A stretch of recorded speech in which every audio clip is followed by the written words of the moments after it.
Oferecimento Sebrae, especialista em pequenos negócios. Quem é empreendedor sabe, para fortalecer os negócios, o cuidado com as pessoas continua. Por isso, cuide de seu estabelecimento, higienize seus produtos, conscientize a sua equipe e proteja os seus clientes.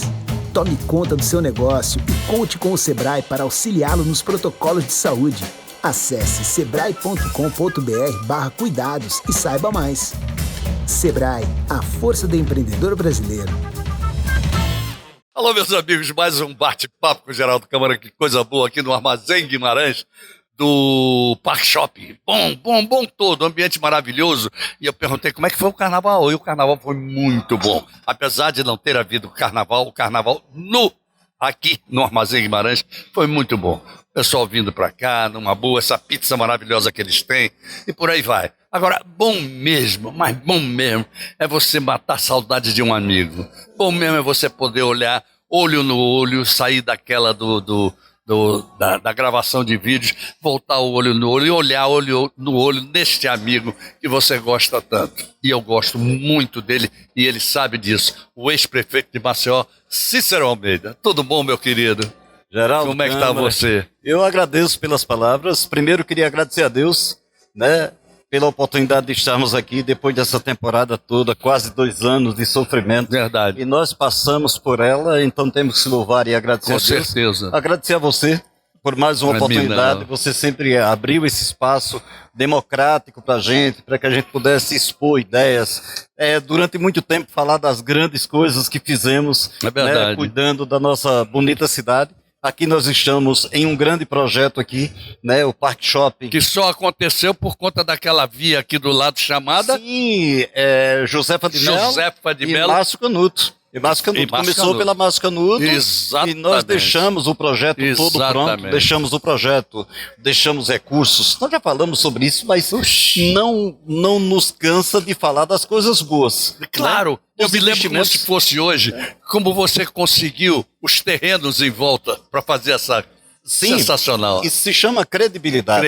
Credibilidade. Isso que foi feito foi graças à credibilidade que nós tínhamos, politicamente falando, onde o doutor Fernando Mello fez a doação de toda essa área. Exatamente. Tá? Se você analisar... Pouca gente sabe disso. Quanto custaria hoje, a preço de hoje, toda essa área da Avenida Rotary até aqui... Meu Deus do céu, muita coisa. Então, você, só para se ter uma noção, e quanto se valorizou depois do início da primeira parte da obra, da segunda que nós deixamos recursos na cima, deixamos a parceria do Parque Shopping para fazer toda a terraplenagem, né, a parceria de um supermercado de 4 milhões de reais. O prefeito apenas ele executou o projeto. Eu passei por ela agora e vinha comentando com o Pedro, meu amigo, e falando para ele, o prefeito executou a obra, enalteça-se porque ele executou, poderia ter deixado parado lá, tá? Mas ela foi executada e toda essa área aqui, ela valorizou muito. Muito, demais. E só para que você tenha uma noção, não só essa área, nós estamos falando de uma área hoje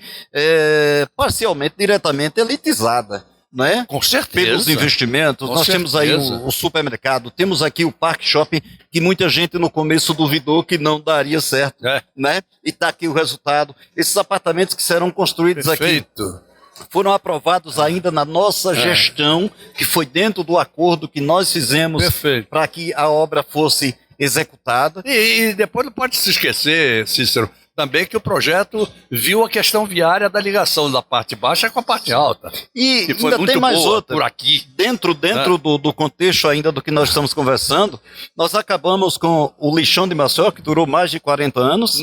Fizemos o primeiro aterro sanitário do Nordeste. Lembro como o primeiro foi nosso. Hoje se briga, se fala em consórcio dos municípios para se fazer um aterro sanitário e nós fizemos.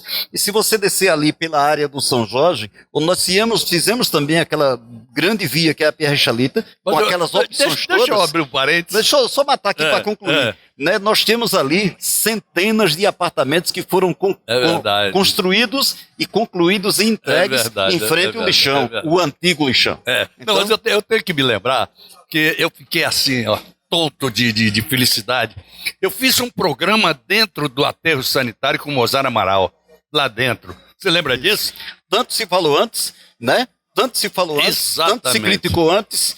E falaram até que estacionaram, deram uma trégua. Perfeito. Pela importância com que certeza. teve o aterro sanitário. E ainda vou concluir, para que você tenha uma noção de que, se quiserem, ainda vão executar a obra que dá acesso ao aterro sanitário. Porque com a Ecovia Norte, que nós deixamos 22 milhões, emenda do deputado Maurício Quintela na época, hoje ele é contra o governo federal, mas o governo federal beneficiou o Estado de Alagoas em vários sentidos, inclusive a ele, quando ministro, né? Eu mesmo fui me sacrifiquei em votar por Alagoas, eu votei por Alagoas naquela votação do Temer, por 2 ministérios que Alagoas nunca teve. Exatamente. Tá? E fui execrado politicamente por esse ato. Mas eu pensei primeiro no Estado de Alagoas. Tá aí a obra executada. O projeto foi nosso.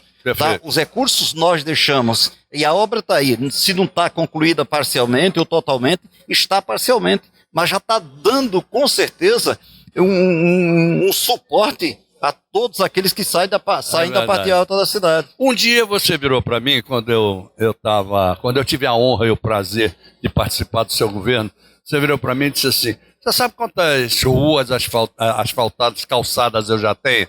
Diga, 1.250, não acredito não. Eu tive essa ousadia. Foram 2.600 e o Mozart Amaral me pegou pelo braço e disse: vamos conhecer. Volta e meia, aí eu cito isso, porque realmente era aquele negócio da veracidade, as coisas aconteciam. Isso. Né? Agora deixa eu te fazer uma pergunta. Você foi um prefeito que deixou o seu governo com 87% de avaliação, é isso? 82,5%. 82,5% de avaliação, certo? Sem problema nenhum. E tive o mandato renovado em 2008 com o mesmo percentual. Não, sem dúvida alguma. Eu estou falando dos 2 governos. Então você sai do governo com 82,5%. O que foi que da política mexeu com você, com a sua personalidade, com os outros, sei lá com quem, onde você foi para um lugar que você não gostava de Brasília, nunca gostou, foi para lá para deputado federal. E de lá para cá, onde está o político, aquele político efervescente que a gente sempre conheceu? O que ele vai fazer? Como é que ele está? Ele já foi testado, eu estou falando de mim mesmo, né? Já foi testado, para quem não lembra, em 2016, nós disputamos com um cara que estava com o mandato na mão, com toda a estrutura, que era o Rui, e nós tivemos 160 e tantos mil votos. Perfeito. De lá para cá, eu entendo, na minha visão, que o entendimento da população era que eu não deveria ter saído de Maceió, de Alagoas. Até hoje é esse o entendimento. Eu fui atender uma composição política que não me fez bem. Eu passei 4 anos, na verdade, decepcionado, mas para quem não sabe, você não aparece, mas eu ajudei o Estado de Alagoas em todos os sentidos, né? Só de emendas para o Estado de Alagoas seria uma média de 97 milhões ano. Nós aprovamos 4 orçamentos para Alagoas. Você calcule 4 vezes 9, 36, 4 vezes 7, 28, 380 milhões de reais para o Estado de Alagoas. Só para você ter uma ideia, os municípios que nós ajudamos no Estado de Alagoas, ninguém sabe que a Avenida Cachoeira do Mirim tem 5 milhões do Cícero Almeida, ninguém sabe que o Hospital da Mulher tem 2,5 milhões do Cícero Almeida. Ninguém sabe que um binário... Não sabia. Que um binário que foi prometido e que não foi feito, e eu tenho certeza que o governador não vai fazer mais, que era ligando o Feitosa à Pitanguinha, que favorecia muito aquele trânsito da Ladeira da Moenda. Sim. Ele não foi executado, mas o dinheiro foi feito. Então, o dinheiro foi encaminhado. Interessa muito o povo saber. Qual seria a ligação? Era um projeto de um binário, onde você ligava o Feitosa, você saía da Ladeira da Moenda, ligava o Feitosa à Pitanguinha. Muito bom. Ou seja, ali na garagem da Real Alagoas. Muito bom. Favoreceria por demais a população que hoje está estagnada no Feitosa, como nós temos um Jacintinho hoje que você não tem opção. Ninguém me diga que o Jacintinho tem solução, não tem. Ninguém vai resolver aquela situação, travou. E as opções que nós tínhamos, nós fizemos. E, lamentavelmente, nós temos um bairro centralizado dentro de Maceió, que é um comércio. Como ex-prefeito, né? Como é que você enxerga essa coisa horrorosa que aconteceu em 5 bairros aqui, a partir do Pinheiro? Eu acho uma grande jogada, entendeu? E um desrespeito à população alagoana, o que a Braskem tem feito. Eu tenho dito isso, digo do meu programa abertamente, tá certo? O que foi feito contra a população do Pinheiro. Havia uma previsão de que com 70 milímetros de chuva, o Pinheiro ia afundar toda aquela área. tá certo? Foi uma área super valorizada. Eu estava observando aqui que o CSA, na minha gestão, seria vendido por R$900 mil. Você sabe quanto custou o CSA? Você chegou ao seu conhecimento? Não sei. Quanto a Braskem pagou ao CSA? E a torcida do CSA merece. R$31 milhões. Tá bom? Então, para você ver o nível do investimento que a Braskem está fazendo para poder chegar em uma área que é de interesse dela, que ela queria que acontecesse na minha gestão, onde seria feito um binário ali, tá? Uhum. Não é vício de linguagem, não, é projeto mesmo. Certo. Através do nosso querido Mozart Amaral, a proposta era para se fazer ali por trás da igreja de Bebedouro, você ligar a Xande Jaqueira, passar por cima de toda aquela área, certo, entendeu? Gratuitamente para o município, para que aquela área fosse explorada. Muito bem. A maior riqueza hoje da Braskem não está onde ela já explorou. Está naquele trecho onde fica a Secretaria do Meio Ambiente do município de Maceió. Meu querido tem Cícero bilhões Almeida, e trilhões ali. Que tomara que eles não cheguem lá, porque se chegarem lá, vão acabar, logicamente, com toda aquela área da Xande Jaqueira, de Bebedouro que não foi atingida ainda, isso é só conversa, tá certo? E todas aquelas áreas que ligam a principal avenida que dá acesso à nossa cidade, que é a Durval de Góes Monteiro. Meu caro Cícero Almeida, me diga uma coisa. Dentro de você e expondo para todo mundo, espero que esteja expondo, você é um pré-candidato a deputado estadual. Veja só, a grande verdade é que nós estamos carentes de representante. Então, dos 27 deputados estaduais que nós não temos um defendendo Maceió. Nós não temos um levantando a bandeira de Maceió. Nós não temos um denunciando as coisas erradas que estão acontecendo em Maceió. E não é só agora não, na gestão atual. É nas gestões anteriores. Então, nós não estamos representados. Então, eu estava conversando hoje com o Dr. Vanderlei, que é pré-candidato a deputado estadual também. Ele disse, sabe o que é que eu quero fazer na política? Eu quero fazer o que eu tento fazer aqui e não posso. Então, hoje, nós estamos mal representados em quase todos os setores. Nós não tivemos, durante os últimos 9 anos, alguém que amasse a nossa cidade como nós amamos. Eu estou falando nós amamos porque nós continuamos amando a nossa cidade. Que fizesse, que trabalhasse com amor pela nossa cidade. Lamentavelmente, eu estou dizendo, eu não votei nele, mas o atual prefeito ainda está em estado probatório, já com 1 ano e 2 meses de mandato. É um cara muito obediente ao pai. Parabéns, porque tem um grande filho, e o filho que é obediente ao pai, logicamente ele não erra, mas se o pai é errado, logicamente você segue e acompanha o círculo vicioso ou que você acompanhou durante a sua vida e a sua infância. Lamentavelmente, eu vou falar nosso, porque é prefeito da minha capital. Com certeza. Ele ainda não decolou, ele não voltou à periferia. A periferia de Maceió está totalmente destruída. Você poderia dizer, não, Almeida, você está fazendo política agora. Não, eleição só em 2024. E eu dei uma oportunidade de brincadeira à sociedade para testar a minha população querida, que me deu tantas oportunidades e que eu correspondi com o maior respeito do mundo, com muito trabalho, com muita dignidade. Entendeu? Então, o atual gestor, que teve uma grande oportunidade na vida dele, ele não vai ter outra. Ele ainda tem tudo para, durante esse 2 anos e 2 meses, tá certo? 2 anos e 10 meses, né? 10 meses, para que ele possa concluir talvez o que ele planejou para Maceió. E eu torço que, na verdade, isso aconteça. Sem dúvida. Eu brinquei com o Rui quando eu saí da prefeitura, eu disse a ele, se você não for um bom prefeito, em 2016 eu tomo a prefeitura de você. Eu volto. Foi a única brincadeira que, na verdade, eu tirei com ele.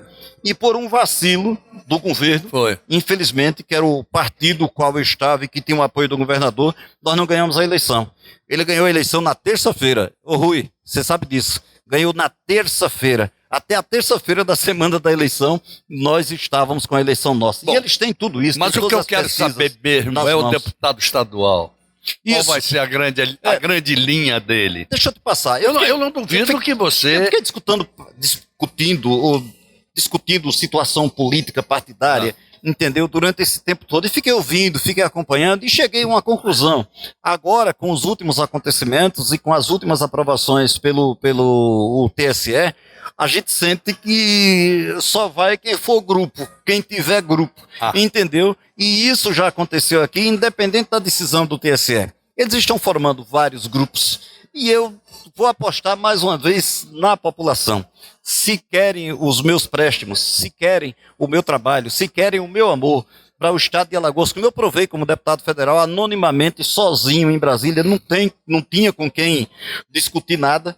Eu encerrei meu mandato em Brasília, Geraldo, e eu deixei 14 milhões só da minha parte. Só da minha parte. Nós deixamos 48 milhões. E esses 48 milhões foram para 56, já no governo atual, com o atual presidente, para o estado de Alagoas. Ninguém sabe disso. Era um hospital metropolitano. Ninguém não sabia, agora isso, sabe. Era um hospital metropolitano que seria construído em Satuba. A minha emenda ficou com o Max, e eu quero saber dele o que foi que ele fez com os recursos, porque era uma emenda de bancada. A do atual prefeito, ele desapareceu com ela, não sei o que foi que ele fez, 14 milhões. Pedro Vilela tinha outra de 14 milhões também. Max, eu, Pedro Vilela e JHZ. Pronto, fechado. Tá? Então são 56 milhões de reais para a saúde no estado de Alagoas. Para que você não ficasse operando pessoas em Arapiraca, perfeito, em Coruripe, e nós não temos essa estrutura aqui na capital. Eu quero simplesmente pagar uma dívida que é impagável para com a população alagoana. Só isso. Bom, então deixa eu transformar essa sua afirmação agora numa dívida ou não que você tenha com a população alagoana, e eu vou perguntar a você. O seu erro foi não ter formado um grupo político? Eu errei em 2008. Tá? Exatamente, aí que eu quero chegar. Porque em 2008 eu agi pelo coração como sempre agi na minha vida. Era a hora de... Eu entendi que não deveria maltratar nem magoar o Dr. João Lira, que fez tudo por todo o estado de Alagoas e por muita gente aqui, e foi abandonado até na hora da morte. Poucos foram lá no Parque das Flores. Por reconhecimento e gratidão, eu entendi que ele não deveria ser meu vice, tá certo, que era uma imposição dele, e entendi também que ele não deveria estar ou deixar de ser representado. E Lourdinha permaneceu a pedido dele e com a missão. Eu não quero que minha filha assuma um dia, tá? Mas eu me sinto grato pela sua atenção, porque havia uma briga entre família e que tinha vindo o perdão de Deus para cima dele. Então foi uma questão de gratidão, foi simplesmente isso. Então eu errei ali, e errei em 2012. Na hora que eu peguei e fui para o PMDB, tá certo? Entreguei o mandato, entreguei o partido e o projeto ao PMDB, onde o presidente do partido era Dr. Mozart e o meu candidato a prefeito era Dr. Mozart. Então, tiraram o Dr. Mozart, escalaram Ronaldo, que não podia, a expressão no popular estava bichado, não estava pronto naquela hora. E prejudicou o projeto, infelizmente, prejudicou a ele, e daí nós não avançamos. O erro foi aí. Eu não sinto que essa questão de grupo político, ela tenha influenciado muito, não. Grupo político ele não funciona no estado de Alagoas. Então você, com grupo ou sem grupo, candidato a deputado estadual. Pré-candidato hoje. Eu tive uma conversa com o presidente da Câmara, que é hoje o principal representante nosso hoje, que é o Arthur. Conversei com ele a possibilidade da gente reviver tudo que aconteceu em 2008, perfeito, quando eu tive 320 mil votos. O pai dele teve 1 milhão de votos. Ele teve uma das votações, e de lá para cá mais expressivas. Foi um cara que evoluiu politicamente e hoje nos representa na Câmara Federal como presidente da Câmara Federal. Conversei com ele a volta e a possibilidade de vir para o PP. O PP tem 4 deputados, e eu vou apostar mais uma vez que a população alagoana, depois de tanto sofrimento durante esses últimos 9 anos, se conscientize e diga: mas olha, Almeida, como a gente sabe, estou pronto para trabalhar. Como a gente sabe que o povo às vezes tem memória curta, eu acho que ele não pode ter memória curta em relação ao trabalho que você desenvolveu por 8 anos aqui. Eu acho que agora nessa campanha você tem que botar para fora tudo realmente que você fez. Se você me ouvir assim, no sentido de que esse cara tem uma certa visão, tem que botar para fora, é outra história. Você tem 2 minutos ali olhando para ele, para que eu, sem pergunta nenhuma, você encerre sua participação. Conversando com um amigo meu que foi deputado federal comigo no Rio Grande do Sul e não votou mais porque ficou insatisfeito com o que estava acontecendo lá, o que aconteceu e o que ele visualizou em Brasília. Ele disse a mim: Cícero, é o seguinte, eu fui prefeito e nunca faça nenhuma campanha mostrando o que você fez, porque a população entende que o que você fez não foi mais do que a sua obrigação. Eu vou recorrer a uma nova geração que tinha 15 anos, aliás, que tinha 7 anos, há 15 anos atrás, há 17 anos atrás, tinha 7 anos, que não conhece a história das belezas que foram feitas em Maceió. E só com uma pequena correção. Eu tive a oportunidade de ser eleito por uma revista, e isso tenho palavras de grandes políticos do estado de Alagoas, o melhor prefeito que Maceió já teve durante os últimos 40 anos. Então eu quero continuar provando isso, fazendo o melhor, ajudando o meu povo, cuidando da minha cidade e fazendo bem, porque fazer o bem só faz bem. É o que você faz esse tempo todo. Obrigado, meu amigo. Olha, muito obrigado por você ter vindo ao nosso bate-papo. Vamos continuar fazendo várias entrevistas com você daí para frente. Amém. Muito obrigado por ter vindo. Não, obrigado gratidão. Mesmo. Essa é a palavra. Que Deus continue te abençoando. A nós todos. Só isso. Já abençoou demais. A nossa dívida com Deus é grande demais. Grande. Ok, gente, vamos até os nossos comerciais, lembrando a vocês do Sebrae. E logo em seguida, esse grande Sebrae, né? Que vem ajudando o empreendedorismo. E logo em seguida, nós vamos falar, nós vamos conversar com o André Santos, que é o presidente da BIH. Quem é empreendedor sabe. Para fortalecer os negócios, o cuidado com as pessoas continua. Por isso, cuide do seu estabelecimento, higienize seus produtos, conscientize a sua equipe e proteja os seus clientes. Tome conta do seu negócio e conte com o Sebrae para auxiliá-lo nos protocolos de saúde. Acesse sebrae.com.br/cuidados e saiba mais. Sebrae, a força do empreendedor brasileiro.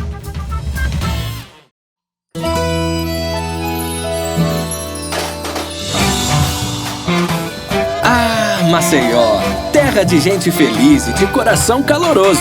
Aqui, céu e mar vira um só numa imensidão de azul que é de encher os olhos. A feirinha do artesanato, as jangadas da Pajuçara, as piscinas naturais, o farol da Ponta Verde, o mercado público do Jaraguá esperam por você para mostrar as riquezas da nossa terra. E as praias? As praias elas lavam a alma e aquecem o coração. Deixe o sol te ver, a brisa do mar te tocar, a água te envolver e Maceió te abraçar. Misture-se às águas quentes e de um azul inconfundível do nosso Caribe brasileiro com praias paradisíacas que você só encontra aqui. Estamos de braços abertos para receber você numa experiência exclusiva que vai ficar para sempre na memória. Vem pra Maceió, vem!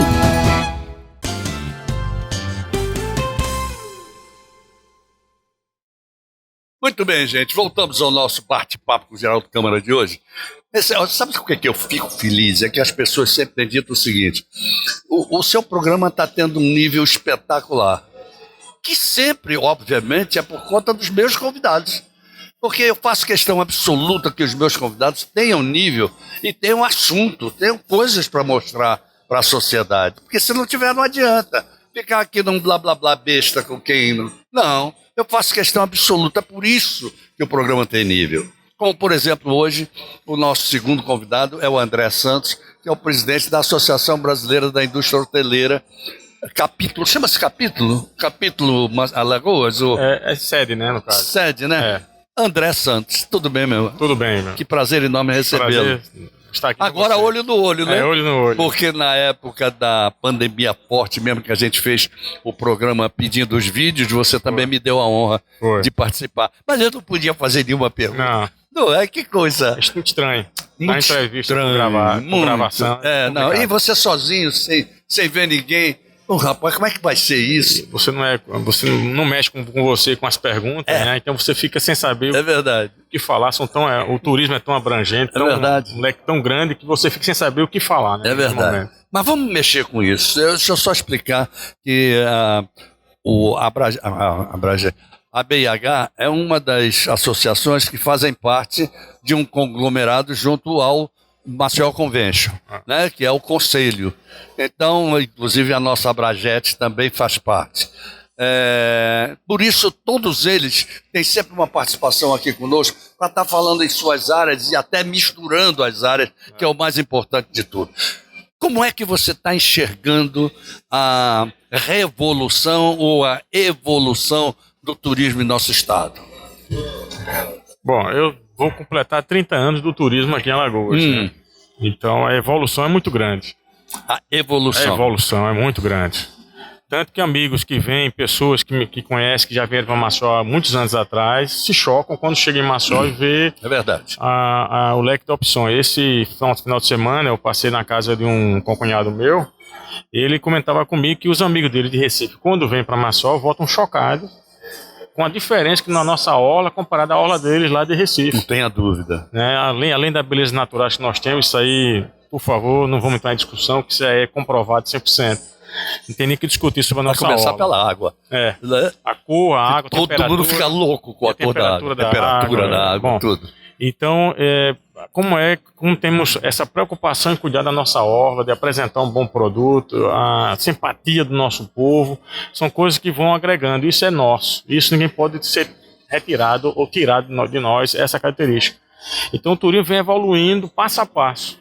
Né? Não só a qualificação dos hotéis, tanto que a hotelaria aqui da capital, de Alagoas também como um todo, foi classificada como a melhor hotelaria mais jovem, mais equipada em relação a outros estados do Brasil. Isso já leva a preocupação que os empresários têm sobre o produto que tem que ser ofertado aos nossos clientes. E além do mais, a melhoria, principalmente da nossa cidade, a capital. Eu quero falar que a Maceió já vem há um tempo evoluindo, criando os produtos turísticos, que também é importante, que a gente saia um pouco da cidade dormitória para se tornar também atrações. Isso é um grande desafio, não é, André? Muito. Você transformar uma cidade que tem 1.200.000 habitantes e começar a população entender que tem certas áreas que tem que ter um cuidado, que é ali que é o nosso ganho-pão. Né? A prefeitura, ela arrecada o ISS, o maior arrecadador de ISS para a prefeitura sempre foi a hotelaria. Não tenha dúvida. Né? Nessa pandemia houve uma queda, né? Lógico. Os hotéis, nós fechamos nossos estabelecimentos. Mas esse 2022, com certeza, ele vai voltar a ser o maior pagador de impostos para o município de Maceió. Então, precisamos dessa preocupação, que é o do público e do privado. Perfeito. O privado está fazendo. Bares, restaurantes, exatamente. Né, como exemplo também, casa de shows, estão crescendo com relação a isso. Paralelamente, tem que haver também investimento público. Não tenha dúvida. Agora, veja bem, André, eu gostaria até que você fizesse uma comparação dentro do aspecto da evolução, inclusive.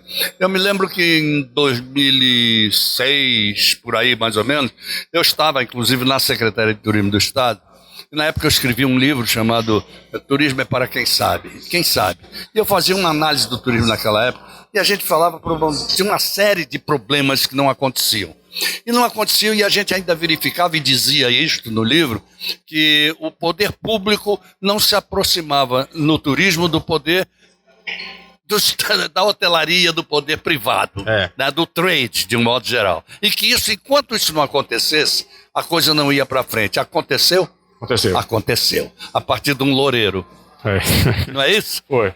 Pronto. A partir do momento que houve, por exemplo, a indicação do secretário de Turismo. Exatamente. Que foi indicação nossa do trade de turismo, começou a ter um profissionalismo maior. Exatamente. No setor de turismo, no sentido que na área do governo. Então as pessoas técnicas começaram a trabalhar em relação ao turismo, buscando atrações, um estudo, um mapeamento das atrações que nós temos e aonde podemos trabalhar, onde podemos atacar os nossos pontos fracos, pontos positivos, e isso veio evoluindo. Então veio junto com o município de Maceió, foi a primeira movimentação na contratação, no caso, de um secretário que realmente trabalhasse com turismo. Depois o Estado também abraçou essa causa, e aí houve uma evolução, tanto no perfil do município, da capital, no caso especificamente, como do Estado de Alagoas, tendo pessoas realmente que entendam e conhecem sobre o turismo. Não, e aconteceu uma coisa fantástica. Os secretários de turismo hoje, eles sabem que eles precisam do trade. Eles sabem que eles precisam dialogar com o trade. Os problemas, o trade sabe onde estão os problemas. Nós entendemos. E as soluções. Não é verdade? É como eu digo sempre, quando eu viajo com minha esposa, sempre comento com ela, fiz, olha, eu não consigo entrar no estabelecimento que eu estou viajando. Perfeito. E eu não observar tudo. Observar a cidade, as vias, perfeito, se tem saneamento, segurança, estabelecimento do hotel, restaurante, como é que a comida é feita, o atendimento. Então, é nosso. Então, nós conhecemos. Exatamente. Para o público que não vai muito profundo em determinados assuntos, e que às vezes até nem vê as coisas que acontecem, vamos falar para eles da importância do saneamento. Nossa. Saneamento que está sendo feito, que eu espero esteja sendo feito e modificado agora, para acabar com as famosas línguas negras, inclusive, que a gente ia falar nisso, está nos prejudicando. Mas vamos lá, Mas o povo está agindo. Para apresentar um pouco, nós do trade de turismo, a hotelaria, na gestão passada, nós pagamos o projeto para retirar das línguas sujas da praia, para mostrar a preocupação que nós temos em relação ao saneamento básico. Exatamente. Isso é a mesma coisa. Você vê um mar, como você citou, né? Mar azul, água morna, maravilhoso. Mas quando chega e encontra uma língua suja, o turista é desproporcional. Se apavora. Então a gente não consegue atingir um público mais seletivo se nós não sairmos dessa base ainda com esses problemas básicos que nós temos. O nome já diz, saneamento básico. É básico com a cidade. Eu tive um entrevistado aqui nesse programa, que inclusive eu contradisse, e ele disse que a grande responsabilidade era das ligações clandestinas, a gente sabe que sim, e que existiam muitos hotéis com ligações clandestinas. Não. Eu contradisse isso. Por favor, você é o presidente da BIH. Não, eu gostaria que essa pessoa provasse que tem muitos hotéis ligados nisso aí. Pois é. Porque é o seguinte, como é que eu vou sacrificar... Eu acho que ele não estava pensando na hora. Como é que eu vou sacrificar o meu produto, eu mesmo destruindo? É verdade. Seria uma loucura do hoteleiro poluir o mar, uma coisa que ele precisa. Na verdade, vamos até colocar, foi muito bom você falar isso. As pessoas não vêm para o hotel, as pessoas vêm para o produto chamado Alagoas. Alagoas, exatamente. Escolhe um bom hotel, é claro. Eu sempre disse que nós somos a passagem. Nós somos a passagem, exatamente. Que essa passagem é importantíssima. Eu sempre digo que o primeiro item ao chegar o turista, caso ele venha e vá através de um receptivo, é o guia. Não tenha dúvida. Depois, ao chegar no hotel, é o recepcionista. Muito bem, agora você tocou num outro assunto interessante. Lá para aqueles anos idos de 2004, 2003, sim, o guia não era respeitado. Conta o que aconteceu com o guia de lá para cá. O guia hoje tem escola, estuda, hoje tem empresas profissionais. Nossos receptivos aqui são elogiadíssimos pela qualidade, pelo trabalho que eles realizam aqui na capital e no estado como um todo. Então isso requer, e além do mais, nós estamos brigando pela Lei Geral do Turismo. Isso. A Lei Geral do Turismo vai definir a função real, o profissionalismo que é o guia. Claro. Então, o profissional guia, no caso de turismo, vai ter realmente a sua classificação.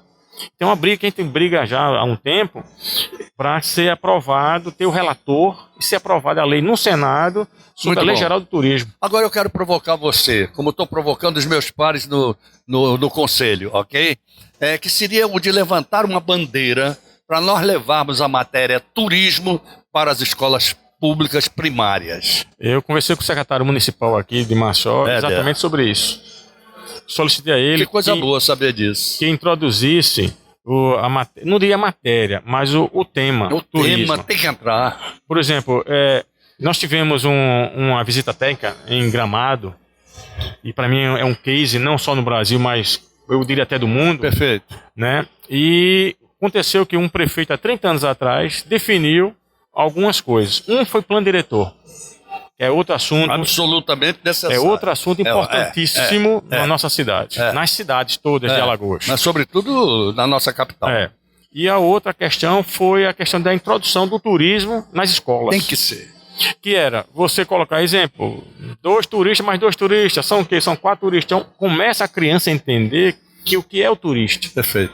Introduz geografia, matemática, história. E a filosofia de saber receber bem. Já de identificar quem é. Porque esse é um problema que nós todos ainda sofremos no Brasil. Nós ainda não identificamos que aquele turista, ele é uma visita importante à nossa casa. Ele vai propagar positivamente o estabelecimento, o local, o destino, ou não. Sabendo que o negativo, ele pode levar até para 10 pessoas negativas sobre o problema. André Santos, me diga uma coisa, quais são os seus projetos e os seus objetivos? Você estará por mais 2 anos. 2 anos. Na BIH nesses 2 anos. A intenção nossa maior hoje, nesses 2 anos que eu vou passar, né? Preparar meu vice, para ser o meu sub, porque é isso que a gente tem essa preocupação, que é o Hugo. O Hugo, perfeito. Né? O Hugo Tenório, ele vai assumir daqui a 2 anos, essa é a nossa intenção. Segundo, investir para os associados, dar a eles mais informações, dados, que ele possa trabalhar melhor.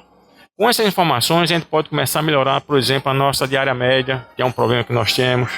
entender melhor por que o mercado X ou Y está trabalhando melhor que a gente nesse sentido, entender melhor do nosso mercado, as coisas boas e coisas ruins que possam chegar. Então vamos apresentar daqui a 20 dias, mais ou menos, um software que ele vai buscar nos hotéis a diária média, a ocupação média, bom, dando ao nosso associado uma das informações que nós vamos dar aos associados. Então, a nossa busca é fortalecer mais a nossa entidade, dando aos nossos associados melhores dados e informações possíveis, tanto na parte de informações também jurídica também.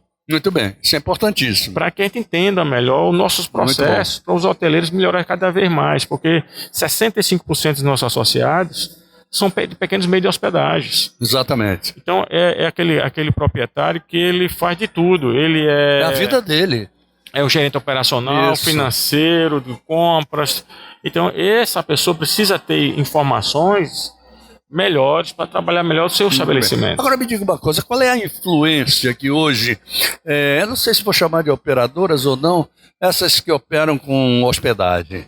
1, 2, 3 e mais não sei o quê. 1, 2, 3 é uma operadora normal. Dando um exemplo. O nosso maior, assim, nós somos contra como está o mercado hoje. Pronto, é isso que eu queria saber. É essa empresa que tem aplicativo que vende apartamentos residenciais. Não, aí, meu amigo, aí é outra história.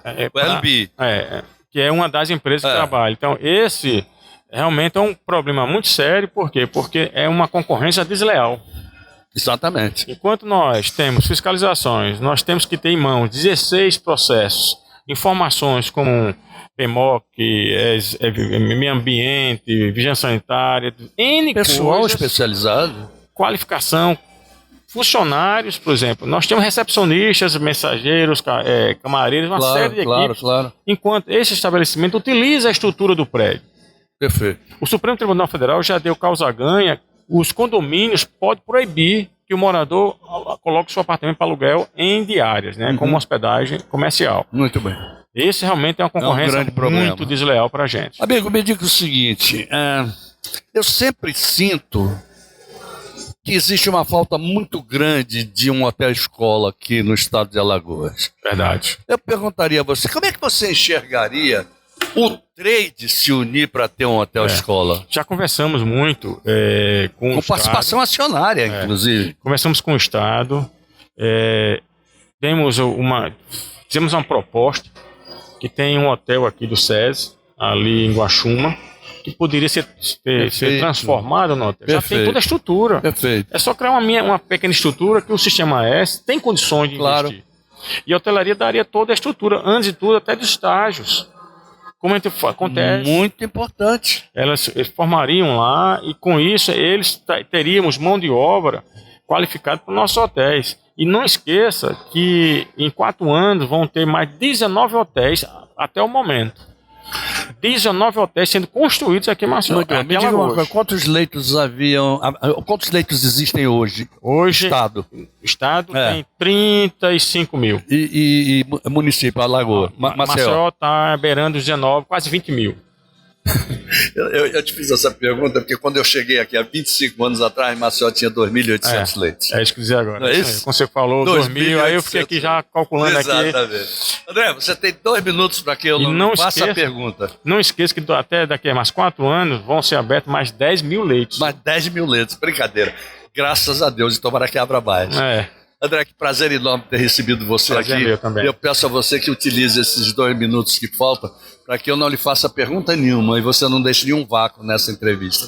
Não, eu acho que as tuas perguntas foram bem importantes, colocando exatamente o turismo como é. Somente sempre diz isso, que o turista, a nossa preocupação é o bem-estar do cidadão. Com certeza. Porque a estrutura que é montada para o cidadão, o turista vai influenciar, vai usufruir. Verdade. Então, o que é bom para o maçonense ou para o malagoano é excelente para o turismo. Tenho dúvida. Tanto que nós já tocamos no assunto de saneamento, estrutura, todo isso aí, quem vai usar mais é o alagoano, somos nós que moramos aqui. É verdade. Então, a preocupação não tem o turismo como um setor que vai absorver, com intenções de destruir o destino. A gente jamais quer isso. Pelo contrário. Essa é a nossa grande preocupação. Até porque é o marco do desenvolvimento desse estado. não é? É a mola propulsora. A mola propulsora, não é isso? Como eu digo sempre. É verdade. Obrigado, André. Muito obrigado por ter vindo, obrigado, viu? Geraldo. Bom, vocês vão ficar com os nossos comerciais, lembrando sempre do Sebrae, ele falou em S, e S, o Sebrae, o S do Sebrae é de uma importância fundamental, porque é o empreendedorismo, e tem ajudado muito aqui no nosso turismo também. Verdade. Fiquem nos nossos comerciais e voltamos daqui a pouco com mais um entrevistado nosso, que vai conhecer história, principalmente, olha, Zumbi dos Palmares e outras coisas mais. Olha, é gente importante. Vamos lá. Quem é empreendedor sabe. Para fortalecer os negócios, o cuidado com as pessoas continua. Por isso, cuide do seu estabelecimento, higienize seus produtos, conscientize a sua equipe e proteja os seus clientes. Tome conta do seu negócio e conte com o Sebrae para auxiliá-lo nos protocolos de saúde. Acesse sebrae.com.br/cuidados e saiba mais. Sebrae, a força do empreendedor brasileiro.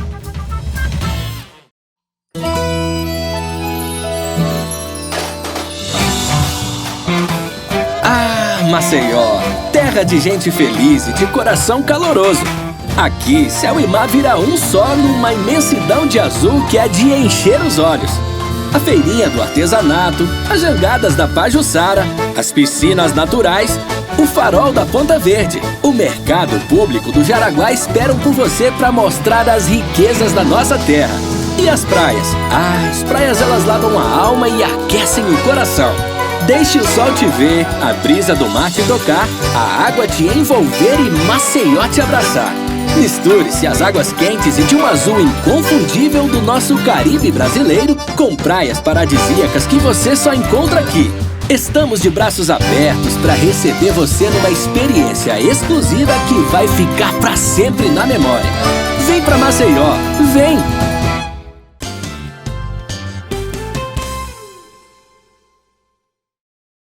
Muito bem, gente, voltamos aqui ao nosso bate-papo com o Geraldo Câmara de hoje, trazendo só gente boa, não é não? Cícero Almeida, o André Santos, e agora, com muito orgulho e com muita honra para mim, o professor de História, pesquisador, profundo pesquisador, sobretudo daquela questão de Zumbi dos Palmares. Olha, vocês nem podem imaginar como. Zezito Araújo. Como vai, Zezito? Geraldo, eu vou bem, graças a Deus. Que prazer recebê-lo. Eu que fico muito grato em tê-lo mais uma vez para a gente conversar sobre a história de Alagoas, sobre a nossa história. E esse reencontro que fazia tempo que a gente não se Não é verdade, é verdade. Agora me conta uma coisa. Você pesquisa muito a questão do zumbi, você pesquisa muito a questão da... Posso falar negros? É negros mesmo. Pois é, agora eu já começo a provocar. É negros ou são pretos? Olha, também vale. Pois preto. É, mas por que não vale mais negro? Também vale. Isso vai de acordo. Não, eu estou falando que não vale, eu digo na situação atual que começam a criar uma série de coisas, de conflitos que não tem cabimento. Sim. É quando você utiliza a palavra negro para desqualificar. Mas não é, Aí está correto. É, né? Tudo bem. Mas as pessoas se identificam, às vezes também como moreno. Porque eu já passei por situações em que eu fui chamado a determinado grupo de pessoa de negra. Aí uma senhora olhou assim pra mim, fechou o rosto, Geraldo. Eu não sabia por quê. Aí depois eram os filhos dela que eu tava esperando. Ela disse, olha, lá vem os meus morenos ali. Quando eu percebi que ela aceitava os filhos serem chamados de morenos. Ou seja, ela é que fazia a rejeição. Não. Isso não é rejeição, são relações que você cria que a gente tem que aprender a respeitar, desde quando não haja de respeito humano. Não, mas é isso, olha, veja bem, eu sempre falei, eu tenho 84 anos, gente, nunca ofendi alguém que fosse qualquer outra raça, certo? Agora eu sempre falei, os negros, sempre falei, a raça negra, e não me senti ofendendo ninguém, nunca me senti. Mas vou dar um exemplo quando você está ofendendo alguém. Aquele negro safado ali foi peraí. E se eu disser aquele preto safado ali, eu também. Não tô... porque é o safado que ofende. É o safado que ofende. Mas primeiro, mas veja bem, não é o safado só que ofende. Claro, sim. Primeiro você utiliza um adjetivo étnico, racial para desqualificar. Eu sei, exatamente, para não fazer, né? Mas tem que sentir um outro lá que eu disse, o branco safado danado, né? Tem que falar também. Tem que falar. Mas vamos esquecer. Vamos esquecer esse início de programa. E vamos ao seguinte, você é um estudioso estudioso da raça negra. Né? Você é um estudioso do que aconteceu nesses 500 anos de Brasil. Certo. Você é um estudioso de Zumbi dos Palmares. Certo. Me conta onde a história é história, com H, e onde a história vira história. Olha, Geraldo, primeiro, a história ela nunca será história a partir de um único ponto de vista. Há o fato histórico e as pessoas, mesmo detentoras de conhecimentos, de técnicas, de teoria, elas fazem um olhar daquele fato histórico. Uma pessoa leiga também vai fazer um outro olhar daquele fato histórico. Perfeito. Então, a história não tem história verdadeira. Tem história tem fatos históricos que são interpretados. Nesse caso, você percebe que a história do Quilombo dos Palmares, ela teve várias análises, né? Ela teve vários olhares. Os primeiros olhares sobre o Quilombo dos Palmares eram um olhar de homicidas, de pessoas que não queriam trabalhar, que fugiam. Principalmente, isso eu digo após já a abolição. Com certeza. Isso a partir do século passado, do século XX, a partir da década de 70, outros olhares foram vistos sobre o Quilombo dos Palmares. Mas, mesmo assim, esses olhares sempre foram olhares a partir da classe dirigente. Foi um movimento negro, né, e a partir daqui de Alagoas, que começou a dar um novo olhar sobre a história do Quilombo dos Palmares. Evidentemente que alguns autores trouxeram algumas análises. Aí jamais poderemos esquecer do professor Décio Freitas. Perfeito. Grande historiador, que foi um dos primeiros que escreveu com um olhar um pouco marxista sobre a história do Quilombo dos Palmares. E foi a partir desse livro, foi um grande referencial. Bom, foi um referencial de princípio. De princípio, mas hoje a gente já avançou bastante. Então pronto, aí eu pergunto a você, nesse avanço, onde esteve o tempo todo a grande discussão? Olha, hoje primeiro é uma discussão da descolonização. Você não olhar o Quilombo dos Palmares tendo uma percepção igual ao que você tem na Casa Grande de Senzala. Sem dúvida. Eu acho a grandeza do Quilombo dos Palmares, Geraldo, é que você não enxerga no Quilombo dos Palmares nada da Casa Grande. Sim. No entanto, veja bem, o que nós conhecemos das relações sociais da população negra brasileira é a partir da Casa Grande. Aí, quando eu falo o que é descolonizar esse olhar da história, é você ver a história da população negra a partir do Quilombo dos Palmares. Então já mudaria toda uma história. Já mudaria toda a história. Por isso que essa proposta desse nosso livro... É onde você chama de descolonização. Da história, da linguagem, do olhar, entendeu? Eu acho que isso é fundamental, até mesmo o olhar que você tem da Casa Grande. Por exemplo, ao se olhar a Casa Grande, você faz ela em parte. A Casa Grande em si, a capela, a senzala e o tronco. Esse é o olhar do colonizador que nos ensinaram e nos ensina até hoje. Muito bem. No entanto, eu vejo essa Casa Grande, primeiro, como uma produção da tecnologia, da arquitetura da população negra, que construiu aquela Casa Grande. Com certeza. Veja, já estou fazendo um novo olhar. Ok. Aquelas telhas, eu não estou entrando na cozinha, porque ele só fala da cozinha da mulher subalterna. Ao contrário, pelo contrário. Eu estou falando da capacidade daquele negro, daquela negra construir aquela Então, casa. me permita dizer, de construir uma sociedade. Construir uma sociedade. A partir da arquitetura. Exatamente. Porque foi aquela população negra que chegou à margem da Lagoa Mundaú, que criou a cidade de Marechal Santa Luzia do Norte. Santa Luzia do Norte, exatamente, concordo. A gente não consegue perceber isso. A senzala, eu tenho que ressignificar aquela senzala. Foi no ambiente da senzala que os quilombolas pensaram a liberdade. Não só a liberdade, foi a partir da senzala que a cultura negra evoluiu. Eu não digo que ela evoluiu. Eu vejo mais a senzala como um lugar específico, veja bem, da ideia de liberdade, que é algo muito abstrato. A cultura, ela pode ser abstrata e pode ser material. Claro. E a cultura, ela transitou em vários momentos. Quando eu digo a senzala, porque a senzala foi um lugar em que o homem e a mulher trabalhadora africana, veja que eu estou usando uma linguagem, o homem e a mulher trabalhadora africana. Certo. Eu não estou dizendo que eles eram escravizados ou escravos. Eles eram, em primeiro lugar, um trabalhor. Perfeito. E a historiografia não tratam eles como trabalhadores. Então vamos lá. Então vamos dar uma paradinha aí, só para eu passar para o nosso telespectador. Isso é perfeito, isso é maravilhoso. A construção de uma sociedade da senzala. Houve isto. Houve isso. Essa senzala, ela quem construiu a sociedade brasileira. Perfeito. E ela trouxe aquilo que é mais importante para qualquer povo. A ideia de liberdade. Muito bem. Eu tenho uma teoria que muitas pessoas questionam, mas eu tenho o direito de tê-la. Claro. Eu não acredito, no que eu tenho lido, que os negros fugiam dos engenhos. Eles buscavam a liberdade nos quilombos. Veja, quando eu digo que ele buscava a liberdade no quilombo, ele partia de um pressuposto que eles já tinham alguns ideais. Que eles já tinham a sociedade deles começando a ser implantada. Em África. Eles já tinham uma história em África. Muito bem. Eu dou a esse sujeito, né, capacidade histórica que ele não criou aqui em terras brasileiras. Ele já trouxe. Ok, isso aí não tenha dúvida. Mas só que a história não nos passa isso. Porque na hora que você passa para a cultura negra, você vai para a dança, para os cânticos, etc., a gente sabe que eles vieram da África. E aí eu tenho que fazer uma outra observação. O que se cristaliza do negro e da negra no Brasil? É a cultura, a dança, a comida, o samba. Parece que esses homens, essas mulheres só fizeram isso.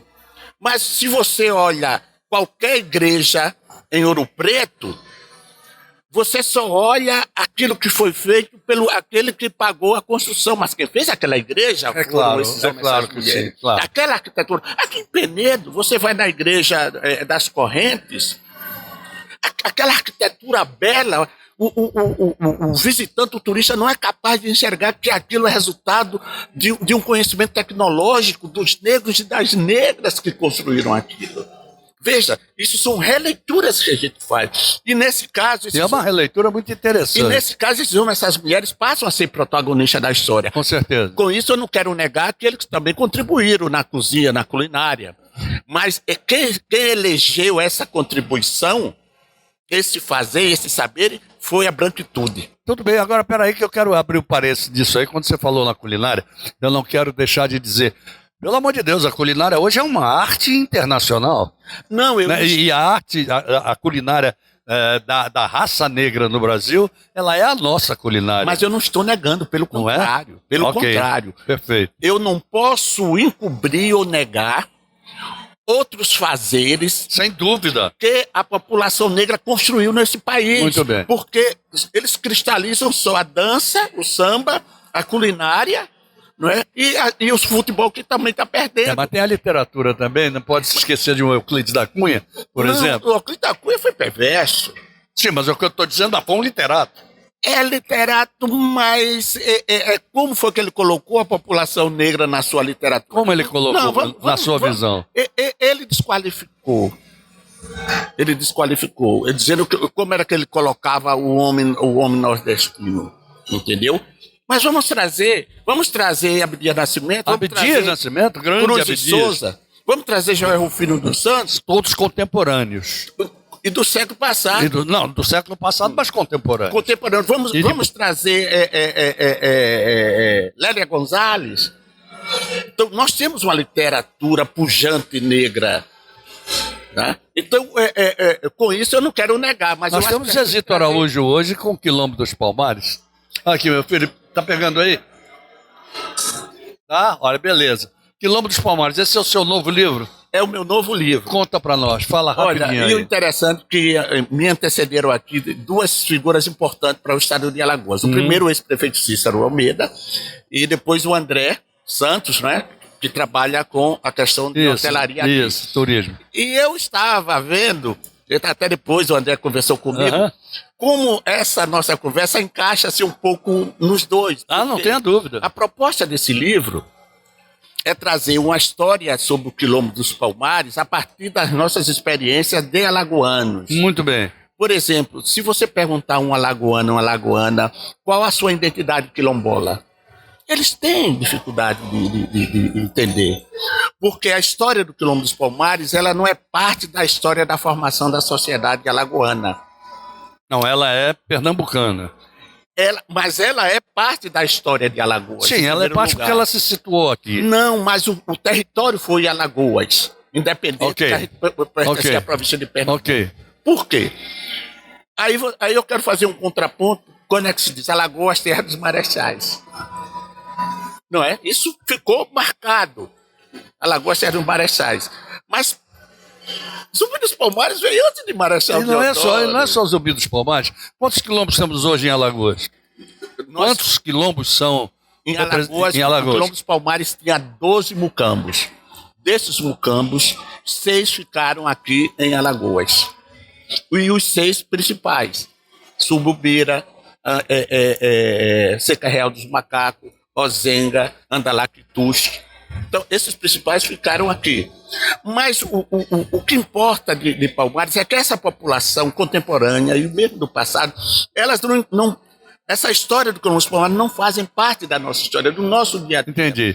E a proposta desse livro é fazer isso. É fazer com que o estudante do ensino básico, muito bom, né, tenha um conhecimento, porque tem bons livros sobre a história do Quilombo dos Palmares, mas é numa linguagem ainda um pouco difícil dos alunos tenham essa compreensão. Eu fiz uma escrita que o estudante ele tem uma compreensão, que o visitante ele tem uma compreensão. E também fiz os estudos. Por exemplo, você não encontra sobre o Quilombo dos Palmares nenhuma imagem a não ser de Zumbi dos Palmares. Raras, poucas se criaram posterior de Gangazumba e de Dandara. Isso. Nós criamos de Gangazumba, de Dandara, de Andalaquituxe. Nós criamos os momentos de combates, porque isso enriquece. Sem dúvida. Sem dúvida. E com legendas embaixo explicando. O seu livro dá isso tudo. Dá isso tudo. Muito bom. E são livros, e são textos, Geraldo, e parágrafos curtos. Isso é muito importante. Que facilita com imagem. Posso abrir qualquer página? Pode abrir qualquer página e fazer qualquer leitura aí. E tem na última página, o Cícero Petro faz uma apresentação que traduz mais ou menos aquilo que é o livro. Eita, meu Deus do céu. Tempo em televisão é terrível.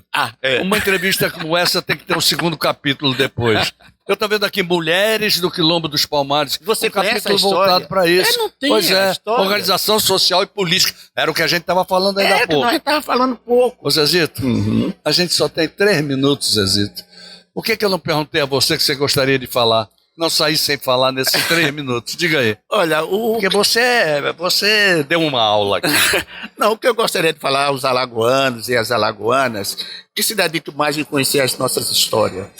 Conhecer o nosso patrimônio material e imaterial. Riquíssimo. Onde é que ele encontra esse livro? Olha, esse livro ele não está à venda. Ele será entregue pelo governo do estado em toda a rede pública. Certo. Para que o estudante tenha acesso. Muito bom. Agora, por outro lado, nós temos a primeira edição. Eu tenho ele com outro formato, evidentemente, claro, né, que aqui os direitos autorais já foram para o estado, que está à venda. Né? É comigo. Certo. O meu telefone Dá o telefone. É 99934-6220. 99934-6220 para adquirir o livro de Zezito de Araújo, Quilombo dos Palmares. Que honra! Eu acho que é assim que a gente pode contribuir para a construção de um Alagoas com um olhar diferenciado. Não estou negando as histórias anteriores, pelo contrário. Eu quero trazer uma nova releitura da história de Alagoas. Releitura, isso é muito bom. Até porque é preciso. É preciso. Há que se discutir. A história é um processo dinâmico. Claro. A história não é passado. Claro. A história é presente. Claro, eu vejo quantas vezes os meninos, amigos de meu filho, por exemplo, querem discutir comigo a história do Brasil, porque eu vivi toda a história do Brasil. Mas quando eles querem discutir, eles querem fazer releitura.